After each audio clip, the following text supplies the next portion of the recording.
आपका स्वागत है। यहाँ पर आपको देखने को मिलती है सच्ची और डरावनी भूतिया घटनाएं हर रोज। तो अगर अब तक आपने हमारा यह चैनल सब्सक्राइब नहीं किया है तो इसे जल्द ही सब्सक्राइब कर ले।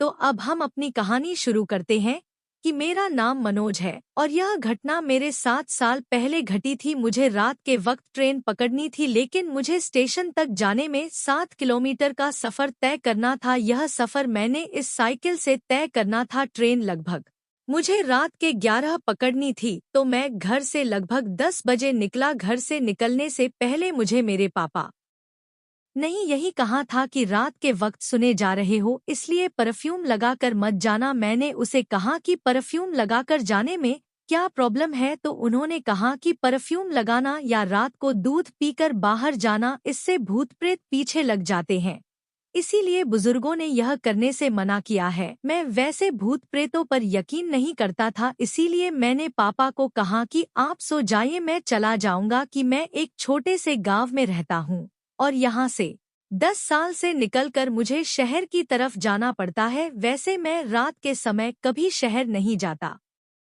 लेकिन इस बार मुझे ट्रेन पकड़नी थी, इसीलिए मैं रात के 10 निकलने वाला था। जब पापा अपने कमरे में चली गई तो मैंने चुपके से परफ्यूम उठाया और खुद को लगा लिया। मैं सोच रहा था कि यहाँ से जाना है तो अच्छे से सज-धज कर जाऊंगा और परफ्यूम लगाकर जाऊंगा। मैं पुरानी बातों को नहीं मानता। ऐसे ही मैंने परफ्यूम लगाया और मैं जल्दी से बाहर निकला। मैंने इस साइकिल उठाई और मैं चढ़ने लगा। वहां से मैंने आवाज लगाई कि पापा दरवाजा अंदर से बंद कर लो। पापा वहीं खड़ी देख रहे थे, वह मेरी तरफ घूम रहे थे। शायद उनको परफ्यूम की स्मेल आ गई होगी, लेकिन मैंने तेजी से साइकिल उठाई और वहां से निकल गया। ऐसे ही मैं धीरे धीरे रास्ता नापने लगा। मेरे पास 1 घंटा था, वैसे भी साइड आधे घंटे का सफर था वह, तो मैं धीरे धीरे साइकिल चलाने लगा। गांव से निकलते ही मैं उस सुनसान में पहुंचा। रात के वक्त मैं यहाँ से कभी नहीं निकलता। वैसे भी यहाँ पर कहानियां सुनाई जाती हैं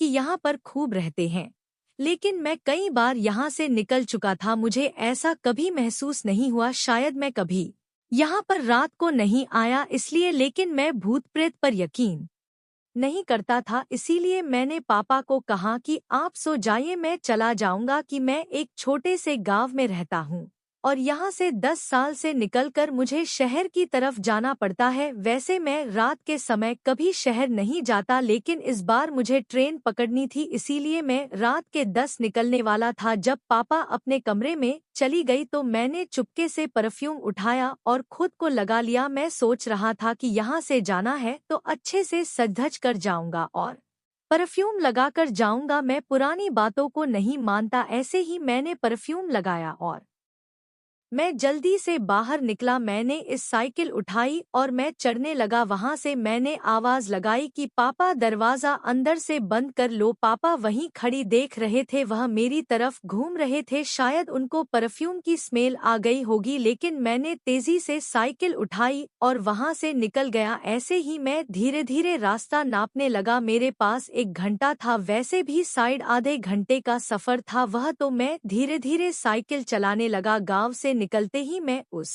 सुनसान में पहुंचा। रात के वक्त मैं यहाँ से कभी नहीं निकलता। वैसे भी यहाँ पर कहानियां सुनाई जाती हैं कि यहाँ पर खूब रहते हैं, लेकिन मैं कई बार यहाँ से निकल चुका था। मुझे ऐसा कभी महसूस नहीं हुआ। शायद मैं कभी यहाँ पर रात को नहीं आया इसलिए, लेकिन मैं भूत प्रेत पर यकीन नहीं करता, इसीलिए मैं गाना गुनगुनाते हुए वहाँ से निकलने लगा। ऐसे ही मैं वहाँ से जा रहा था, लेकिन तभी जैसे मेरी साइकिल की चेन उतर गई। यह हर रोज का काम था। मेरी साइकिल कभी कभी मुझे खराब करती थी, तो मैं साइकिल की चेन ठीक करने लगा। जैसे ही मैंने साइकिल का स्टैंड लगाया और साइकिल की चेन में ठीक करने लगा था कि मुझे ऐसा लगा जैसे कोई मेरे पास से निकला हो। मैंने पीछे मुड़कर देखा, वहां पर कोई नहीं था। थोड़ी देर बाद जैसे मुझे कुओं की आवाज सुनाई। लूट आप, मुझे थोड़ा सा डर लग रहा था। मुझे पापा की याद आ रही थी। पापा ने कहा था कि परफ्यूम लगाकर मचाओ, वैसे भी इस इलाके पर भूत प्रेतों का साया कहा जाता है। तो मैंने जल्दी से साइकिल की चैन ठीक की और मैं साइकिल पर बैठा और वहां से निकलने लगा। जैसे ही मैंने साइकिल तेज की और मैं वहां से निकलने लगा, मुझे ऐसा लगा जैसे कोई पीछे बोल रहा हूँ। मैंने पीछे मुड़कर नहीं देखा और मैं बड़ी ही तेजी से वहां से निकल गया। वहां पर पीछे से खून की आवाजें आ रही थी। वैसे मेरी साइकिल भी काफी विश्वास करती थी, तो मुझे साफ साफ सुनाई नहीं दे रहा था। मुझे लगा कि मुझे भ्रम हुआ होगा। इसी तरह मैंने वह सुनसान रास्ता नाप लिया और मैं शहर पहुंच गया। मैं सीधा योर ट्रेन स्टेशन पर पहुंच गया। वहां पर ट्रेन आने ही वाली थी। मेरे दोस्त का घर वहीं ट्रेन स्टेशन के पास था, तो मैं वहां गया और मैंने साइकिल अपनी दोस्त को दे दी। मैं भागता वह ट्रेन स्टेशन पर गया है और वहां पर मैंने टिकट की स्क्रीन बस 5 मिनट ही दूर थी और पूरा स्टेशन खाली था। मैं वहां पर बैठाया, मैं ट्रेन का इंतजार कर रहा था। तभी मुझे ऐसा लगा जैसे मेरे कंधे के पास कोई निकला हो। मुझे हवा सी महसूस हुई। जैसे ही मैंने पीछे मुड़कर देखा, वहां पर कोई नहीं था। यह बड़ी अजीब सी बात थी कि फिर से मुझे ऐसा एहसास हुआ जैसी कोई मेरे आसपास को। वैसे भी रात का समय था, तो मुझे लगा शायद मेरा दिमाग ज्यादा चल रहा है, मेंटर रहा हूँ, क्योंकि मैं निकलकर ऐसे ही रास्ते से आया हूँ। और वैसे भी आते वक्त मुझे मेरे पापा ने डरा दिया था, तो मैं ऐसे ही हंसने लगा। 5 मिनट बाद वहां पर ट्रेन आ गई और मैं ट्रेन पर चढ़ गया। स्क्रीन वहां पर कम ही समय रुकती है और लगता है रात को वह बहुत ज्यादा कम समय रूपी होगी, इसलिए मैं जल्दी से ट्रेन में चढ़ गया। मैंने देखा मेरी पूरी बोगी खाली थी। मुझे लगा चलो कोई आधी रात का समय है, कोई बोगी में नहीं पड़ता होगा, इसलिए मैं एक जगह पर जाकर बैठ गया। ऐसे ही ट्रेन चलने लगी। मुझे दूर जाना था और सफर लगभग 6 घंटे का तथा 11 बजे वो ट्रेन चल पड़ी। मुझे लगा था सुबह 5 या 6 बजे से पहले मैं वहां पहुंच जाऊंगा, लेकिन यह वक्त रात का था, इसलिए मैं सोना नहीं चाहता था। यह ट्रेन रास्ते में कई जगह रुकी, इसलिए मुझे डर था हो सकता है कोई चोर उचक्का यहाँ पर चढ़ जाता हो। मुझे यही डर था, इसलिए मैं जाग रहा था। ट्रेन में भी मुझे कई बार ऐसा एहसास हुआ था जैसे कोई मेरे पास ही निकलता। मुझे कान के पास कोई आवाज सुनाई देती है। बाहर बार पीछे मुड़कर देख रहा था, मुझे वहां पर कोई नजर नहीं आता। मैं डर रहा था हो सकता है कोई भूत प्रेत मेरे आसपास हो। वैसे भी मुझे मेरे पापा की आवाज, वैसे भी मुझे मेरे पापा की बातें याद आ रही थी। ऐसे ही ट्रेन एक स्टेशन की और वहां पर कोई नहीं था। मैं बाहर देख रहा था कि यहाँ पर तो कोई नहीं है, तो यहाँ से मुझसे ट्रेन कहा कि जल्दी तुम चल इतने पड़ेगी। संस्थान में रात को ऐसे साइटें जलाकर आए हो, तुम्हें डर नहीं लगता? उसकी यह बात सुनकर मैं अंदर से डर सा गया था। आखिर उसे कैसे पता कि मैं साइकिल चलाकर आया हूँ? मैं थोड़ा सा डर रहा था कि उसे यह सब पता है। यह कौन हो सकती है? या यह मेरे गांव से आई होगी? क्या यह मुझे फॉलो कर रही है? या कोई चोर तो नहीं जो मुझ पर नजर रख रही हो? उसके बाद मैंने उससे पूछा कि तुम्हें किसने कहा कि मैं साइकिल से आया हूँ? मैं तो शहर में ही रहता हूँ और ट्रेन पकड़ कर आया हूँ। तो उसने कहा नहीं, तुम उस गांव से आए हो और साहित यसे ही तो आए हो। तुम्हारी रास्ते में चीन खराब हो गई थी। उसने जब यह कहा तो मैं बहुत ज्यादा डर गया। आखिर उसे कैसे पता कि मेरी ट्रेन खराब हो गई थी? मैंने उससे कहा नहीं, मेरी साइकिल की चैन नहीं खराब हुई थी। तो ही किसने कहा तुम तो वहाँ नहीं थी? तो उसने कहा कि नहीं, मैं वही थी, मैं तुम्हारे पास ही तो थी, तुम्हें महसूस नहीं हुआ था? उसने जैसे ही यह कहा मैं अंदर से डर गया। मुझे लग रहा था यह कोई भूत प्रेत तो नहीं। मैं इसी तरह डर रहा था कि हमें एकदम से खड़ा हो गया। अब अगला स्टेशन आने वाला था और जैसे ही स्टेशन आया, बोगी के अंदर लाइट ही लाइट हो गई। मैंने उसे कहा मुझे बाहर जाना है, जाने दो। तो उसने कहा तुम है यहाँ थोड़ी जाना है, तुम्हें तो आगे जाना है। मैंने कहा नहीं, मुझे उतरना है। तो वह खड़ी हो गई और उसने रास्ता दे दिया। उसने जैसे ही रास्ता दिया मैं उसके सामने से निकल कर गया, लेकिन जैसे ही मैं उसकी सामने से निकल कर गया मेरा ध्यान उसके पैरों की तरफ पड़ा। उसके पैर आगे की तरफ नहीं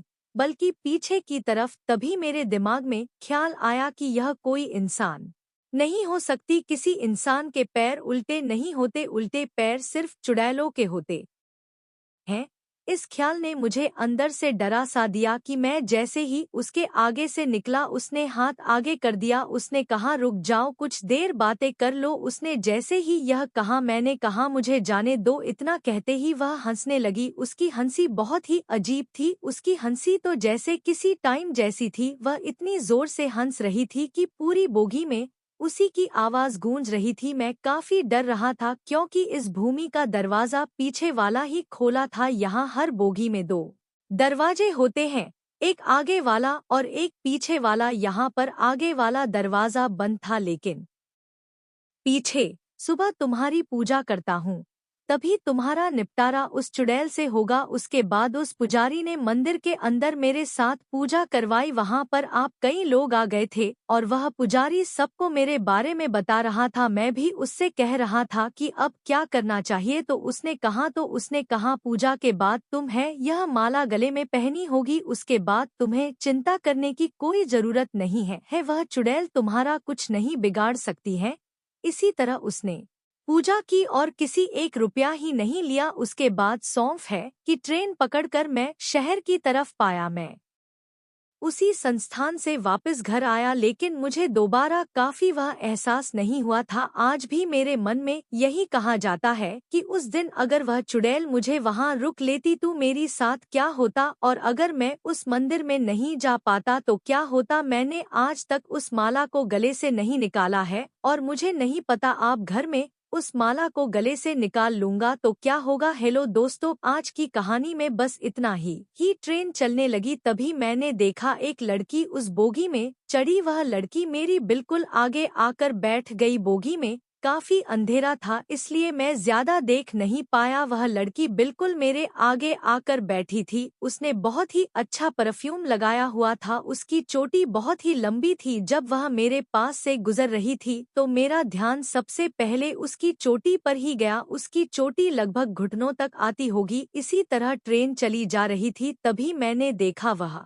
लड़की अपनी सीट से उठी और मेरे पास आकर बैठ गई। वहां पर अंधेरा था, तुम्हें देख नहीं पाया कि वह लड़की कैसी है यह कि मैं यह सोच रहा था कि वह मेरे पास आकर क्यों बैठ गई है। वह भी तो मुझसे डर रही होगी, लेकिन वह मेरे पास आकर क्यों बैठी है कि कहीं वह कोई चोर ही तो नहीं। मेरे दिमाग में अजीब अजीब ख्याल आ रहे थे, लेकिन तभी वह प्रेम एक स्टेशन पर रुकी। वहां पर पहुंच लाइट थी, इसलिए मुझे अंदर नजर आने लगा। जब मेरी नजर उस लड़की के चेहरे पर पड़ी तो वह लड़की बहुत ही खूबसूरत थी। मैंने जिंदगी में इतनी खूबसूरत लड़की नहीं देखी थी। एक तो वह इतनी खूबसूरत और उसके कपड़े जैसे चमकते रहे थे। उसकी इतनी लंबी चोटी उसने पकड़कर अपने घुटनों पर रखी हुई थी। मैं भी उसे देखकर हैरान था। वह बहुत ही खूबसूरत थी और मेरी तरफ देख रही थी। तो मैंने उससे पूछा कि आप कहाँ जा रहे हो, तो उसने कहा कि मैं आगे वाली स्टेशन में जाने वाली हूँ। उसके बाद मैंने उससे पूछा कि आप अकेले क्यों जा रहे हो, तो उसने कहा मुझे मेरी मम्मी के साथ जाना था, लेकिन मेरी मम्मी को चोट लग गई। यह तिमिर आ जाना बहुत ही जरूरी है, इसीलिए मैं जा रही हूँ। इसी तरह हम दोनों बातें करने लगे। हम बातें कर रहे थे और ट्रेन चलने लगी। जैसे ही ट्रेन चलने लगी फिर से होगी के अंदर अंधेरा सा हो गया। मैं उससे बात नहीं कर रहा था और वह भी मेरे साथ बातें किए जा रही थी। वह लड़की भी काफी बातूनी लग रही थी। मुझे भी बातें करना बहुत ही अच्छा लगता है, लेकिन इतनी खूबसूरत लड़की अगर आपके साथ कर बैठी हो तो आप खुद ब खुद बातें करने लगते हैं। थोड़ी देर बाद में उसके बारे में पूछा था कि वह कहाँ से है और क्या करती है। वह अपने बारे में बता रही थी कि वह पढ़ाई करती है और शहर में काम ढूंढ जा रही है। उसके बाद उसने बहुत ही हैरानी वाली बात कही। उसने मुझसे बिल्कुल नहीं पूछा कि मैं कहाँ से आया हूँ और क्या करता हूँ। उसने